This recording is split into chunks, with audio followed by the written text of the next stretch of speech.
Now, the 2023 local government elections is over, but what remains is an analysis of the results as all parties decide their next step forward as we look toward the 2025 general election. And so joining us this morning to unpack the preliminary results is political scientist Dr. Mukesh Basdeo. Dr. Basdeo, good morning. Thank you so much for joining us on Now. Good morning, and I'm happy to be here this morning to discuss these information. Of course. Now, Dr. Basdeo, before we go forward, I want to take us back a bit, especially as it relates to the report that the EBC, well, mini report that the EBC issued yesterday as it relates to the low voter turnout. In 2019, we saw, I believe it was 34%, but we're now seeing 30.4%. Is that significant? Is that something that we should be concerned about? It will be significant with regard to the voter turnout and how these votes translate to among the 141 electoral districts, because the preliminary results that the EBC has put out yesterday would have indicated that the votes accumulated by the PNM, by the UNC, and by the third largest party, which would be the NTA, which emerged as the party with the third largest number of votes. These votes will become important in the next 24 to 48 hours as the EBC would allocate, will identify the number of aldermen that these political parties would receive following the election results of yesterday, of Monday. Right. And as it relates to the movement that we're seeing on the ground, of course, we still have that 7-7 deadlock, but we're seeing some inroads. So, for example, I know that the PNM preliminary results, of course, they would have gotten that Moruga, Lengwa Indian Walk, but then in the Marabella West as well, the UNC got a district there. Is that cause for concern? Should those parties be concerned that the opposition or the other parties are making inroads to what is traditionally known as strongholds? Well, the PNM did get a electoral district in the Princeton Regional Corporation. However, there was an additional electoral district that was created in the Mayaro Rio Claro Regional Corporation, which the UNC was able to actually increase. So these electoral districts, I mean, the corporations are side by side. So we can see the UNC would have lost one in Princeton, but they would have gained one in the Mayaro Rio Claro Regional Corporation.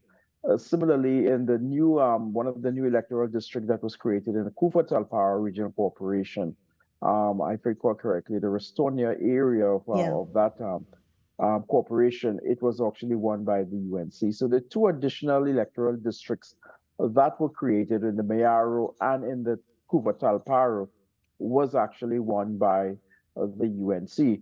But what is interesting is that the People's National Movement was able to wrestle one of the electoral districts in the Princeton away from the UNC. The final seat count would see that the UNC would have sort of reversed the trend of the 2019 local government election, where this time around, the United National Congress emerged with the majority of electoral districts compared to the People's National Movement, 72 to 69 respectively. And however, the control of the corporation remains 7-7 at this point in time. At this point in time, can we talk about the significance or importance of that coalition that was done? I mean, do we think that the coalition made a dent as they wanted to, as we look back on the local government elections? Because we have had coalition governments in the past. Well, this sort of political accommodation between the United National Congress and the NTA led by Mr. Gary Griffith, as we have seen in the results, is that the NTA was able to actually accumulate a little over 15,000 votes. And this is somewhat limited to the number of electoral districts that the NTA contested, and that was 31. So it's interesting that the NTA would emerge as with the third largest number of votes following the election of Monday. So it's interesting to see whether or not now the NTA, these 15,000, does it translate now to the NTA in the corporations that it contested? Will it have a representation? And speaking representation, they didn't win an electoral district. But now we're in the second phase with regard to the allocation of aldermen, whether or not the votes that the NTA would have garnered in these 31 electoral districts, would it result in the NTA being able to actually secure an alderman in one of the various councils of the corporations that have actually contested it. Yeah. Well, let's look at the alderman and the selection of that. Is it that this needs to happen when the official recount is done and Yes. the final figure is given as it relates to those corporations? It will be based on the final recount. So the recount started yesterday. So by all expectation, that ought to be completed by today. And the results in each of the corporations will determine, based on changes that occurred in the local government, the Municipal Corporation Act of 2013. They introduced for the first time the let's say the election of aldermen based on the votes that political parties would have received in the respective municipal corporations and local bodies. So this was a new process that came into being in 2019, 2013. However, it uses a different electoral formula where we use a first past the post system during for the election of councillors. The alderman utilizes we call a proportional representation using a specific statistical formula for the allocation. Based on the amendments to the Municipal Corporation Act of 2013, each corporation or each local government body is entitled to 4 aldermen. So it means that the political parties now will be jostling to see how many of those 4 aldermen will be given to these respective political parties. But I must say that unlike the elections of 2019-16, the EBC this time around published the list of aldermen. Well, each political party would have had to submit the list of all the names of aldermen in comparison to the number of seats in a corporation. Right. So the EBC was able to publish this before. So the public and the electorate was able to see who were the names that were nominated by the various political parties. Interesting. So things changed. You mentioned, Dr. Basdia, around 2013, and this is the process that we're using now. But will it still also be? Will it still also be this way when we think about local government reform? Is this how we're going to be continuing with the process of selecting those aldermen? Well, the selection of the aldermen becomes important. In some of the instances, the aldermen are the ones that are often chosen to lead the various local bodies in the form of, let's say, chairman, or in the form of, let's say, mayors in these various borough corporations. We have 2 new boroughs, which is in the borough of Superior and the borough of Diego Martin. Yeah. Now, based on the local government reform that was proposed, which have changed the life of these councils from 3 to 4 years, but also have provided additional powers and responsibilities to these local government bodies. So the talent that is required to lead these executive councils would mean that it provides an opportunity for the parties to beforehand possibly select individuals who could lead the councils in the form of a mayor or a chairman, but also to serve in the capacity of these various executive councils.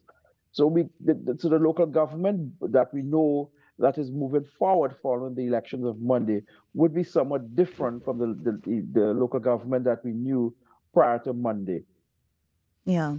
Dr. Basdia, I want to go back a bit to the voter turnout because we've been seeing over the years that number has been decreasing. Can you attribute anything that might result in voters not wanting to go to the polls? Is there a sort of disenchantment with the among the local community? Is it that people didn't understand, what the main political parties were voting for, or that even that level of representation that they may get when they choose their new councillors, when they choose their new aldermen? What would have attributed to that low 30.4% voter turnout?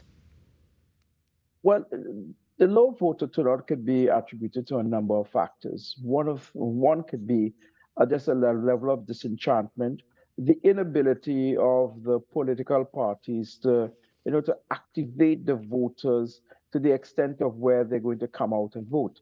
The other factor that is often been attributed is that local government reform has always had what we call a low voter turnout. Now, I recall on Monday night when there were the reports coming out that the voter turnout would be somewhere in the 20%, even below 20%. However, the figures that was released by the EBC shows the 30% or 30 and a third percent, which is less than 2019, but it also signals a level of disenchantment among the voters that they did not see the election as important, or they didn't pay particular attention or did not place attention of the impact that local government is going to have on the lives of the population come, let's say, for in the following week to follow. So it is a result of where the population may not see the value associated with this institution called local government. Yeah, and we've often heard, Dr. Basio, that as things change, they often remain the same. Because when you look at the map side by side, 2019 looks very similar to 2023. But also, too, they have restarted that conversation about ethnic voting, about people voting for their tribe or tribal voting. Did we see that playing out in 2023? And if we did, is there any way to break that cycle? I think most of the times when you look at the local government results, it often comes back into the context of the base of the respective political parties that actually are moved to actually voting in the local government election. So you tend to see in the local election the voter turnout to be much more in representation of, let's say, the political party main support base. And it's not strange to know of the plurality of Trinidad and Tobago, and primarily, let's say in the case here, Trinidad, that the major political parties are somewhat that their base is represented by the two major ethnic groups that make up the population of Trinidad and Tobago. So it's not strange to see that pattern. But when we look at the results, the preliminary results that was posted yesterday, what is there that can become out of it is that the accommodation between the UNC and the NTA did result in that political accommodation of winning the majority Yeah. of what we call the votes across the 14 regional bodies in Trinidad. So if they are looking to see where the successes or where the what we call the disadvantages, they kind of look to the numbers, because these numbers will become important as these political parties now prepare themselves for the next hurdle, which will be a general election, which should be a little over in 2 years' time. Yeah. And Dr. Baz, their coalition aside, do you think that the NTA can stand strong as the de facto third party?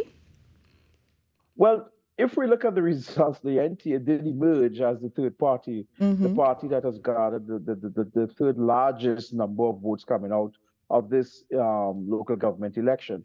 I think the party can take these numbers and look at it in the context that the party is a new party, a newly minted party, just over a year old, and haven't performed in the local government election. But what would be important here to look at the NTA is the accommodation between the UNC and itself, whether or not the votes, those 15,000 plus votes that the party received, was it a result of the accommodation, or was it a result of, let's say, the NTA, or individuals actually voting for the NTA?